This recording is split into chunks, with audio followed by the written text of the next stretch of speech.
What's up guys, Young SG here, and in this video I'm going to be going over some very simple auto turret tips and tutorials. I'm just going to show you guys 3 different very basic auto turret setups, one with just a generator and a turret, one with solar panels and 1 turret, and then one with a windmill and like up to 8 turrets. I'm just going to show you this is a beginner's guide. If you're just starting out, new to electricity, new to Rust, or maybe you're not even new to Rust, you're just new to electricity, this will help you get those auto turrets set up. You want 2 auto turrets set up, you want 1 auto turret set up, you need a temporary auto turret, you want 8 permanent auto turrets. This guy's going to help you do all of that. I'm going to go over a few very basic electrical components and let you know how to use them, when to use them, and things like that.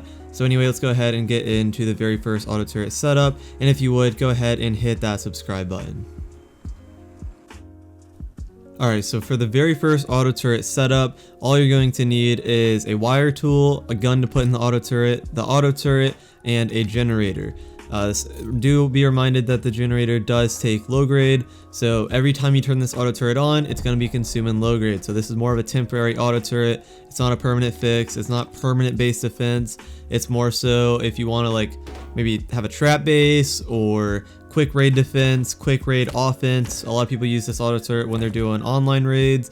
It's good to hold breaches. It's a very quick auto turret setup, or always have it in a box. If someone starts raiding you, you can just place it real quick facing whichever wall or ceiling that you're getting raided from, and it's very quick raid defense. So basically all you gotta do, place the generator, connect the power out from the generator to the power in on the auto turret, and there you go. You don't need a switch for this setup because the generator basically works as a switch. You turn it on, turn it off, and so you don't need a switch in this setup. But yeah, that's pretty much it. Very simple, very basic. Again, this is very basic, very beginner guide, just so you know how to set up auto turrets and the very basics of it. Now let's go ahead and get on to the second setup.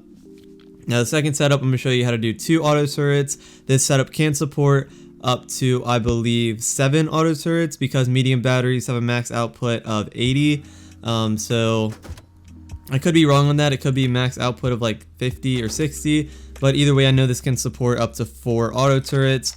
And so what you're going to need is power input, such as solar panels, electrical branches, and root combiners. The root combiners is to combine the 2 solar panels, or however many power sources you're using. You can use multiple, but for this guide I'm going to be using 2 because I'm using 2 auto turrets. Every auto turret uses 10 electricity, so even 2 solar panels is a little bit of overkill, but maybe when it gets shady, gets nighttime, depends on what server you're playing on, you want to make sure your battery stays full charge. So I think 2 solar panels for 2 auto turrets is pretty good. Good rule of thumb, usually 1 solar panel per auto turret.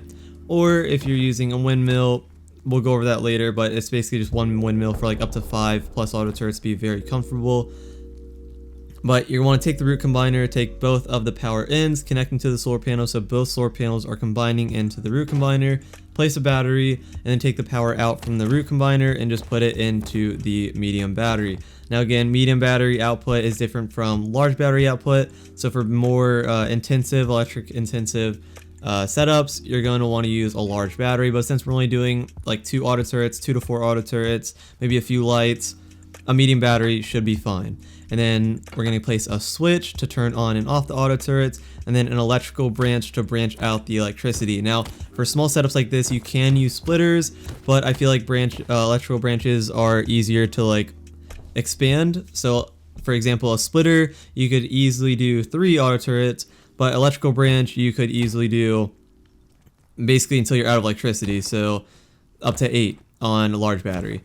But anyway, connect the electrical branch out into an auto turret. Make sure you set the electrical branch to put 10 because auto turrets take 10 electrical to turn on. So you need to make sure you branch out 10 electric and make sure that your power source going into the auto turret is putting out at least 10 electricity. So again, if you're using electrical branches like I did in the tutorial, branch out 10, you should be good. And there you go, very simple. Make sure you just branch out 10, connect it to both auto turrets, flip it on, and both auto turrets work very good.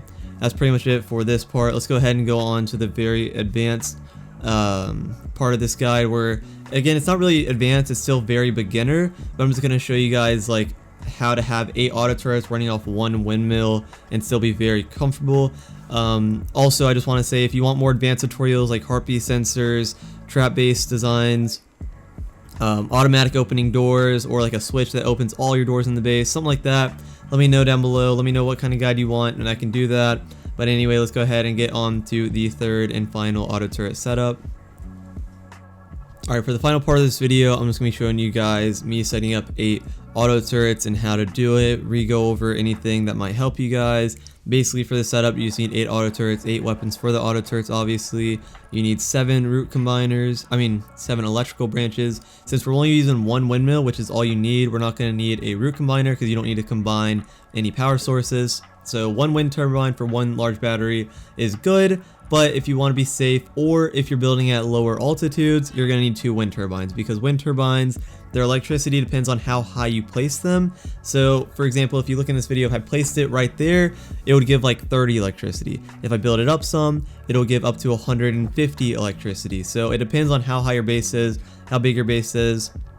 Always make sure you build up as much as you can, like you can see in my video, where it's based on wall frames and then a floor on top, just to get it higher, and this will increase the electric output from the windmill. So just make sure you do the math, know how much electricity you need, and know how much electricity you're getting from the wind turbine, and then just adjust how many wind turbines you use based on that. That's basically it.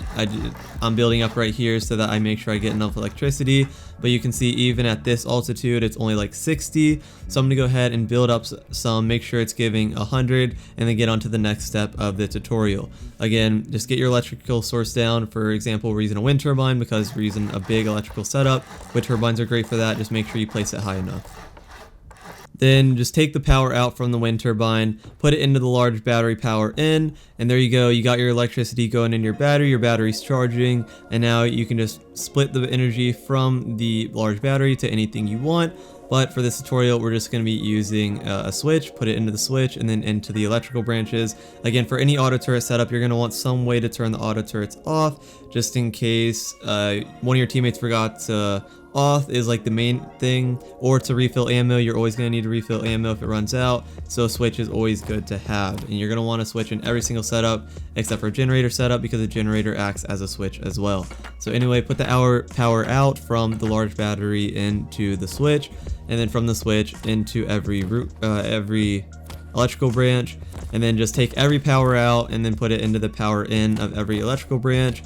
And then remember to set every branch out power to 10, because you need 10 electricity per auto turret. So we're going to want each one of these electrical branches branching out 10 electricity, and for every electrical branch it goes through, it decreases the electricity by 1. Even if you're not using the electricity at all, it decreases the electricity efficiency by 1. So example, if the power going into the electrical branch is 20, the maximum amount of power you'll get out of that is 19, and so on and so forth.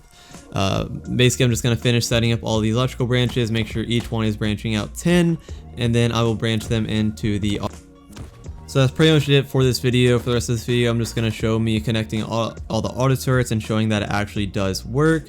Let me know what you think of my first Rust tutorial. I've made Rust videos in the past, but I've never made a tutorial. Let me know if the tutorial was actually helpful, what kind of guides I should make in the future. I do want to start making Rust content at least 3 times a week, but I don't want to make any promises, so I can only promise maybe 1 video a week, and then even then, I've been inconsistent in the past. I just hope I can stick with it this time. But do me a favor, go ahead and hit that subscribe button, click that like button, and then comment down below what you want to see from me in terms of Rust. I want to only do Rust content from now on, and I want to continue doing Rust content and see where it takes me. But again, hopefully you guys enjoyed the video. If you did, go ahead and leave a like. If you're new to my channel, go ahead and hit that subscribe button, and I'll catch you guys in the next video.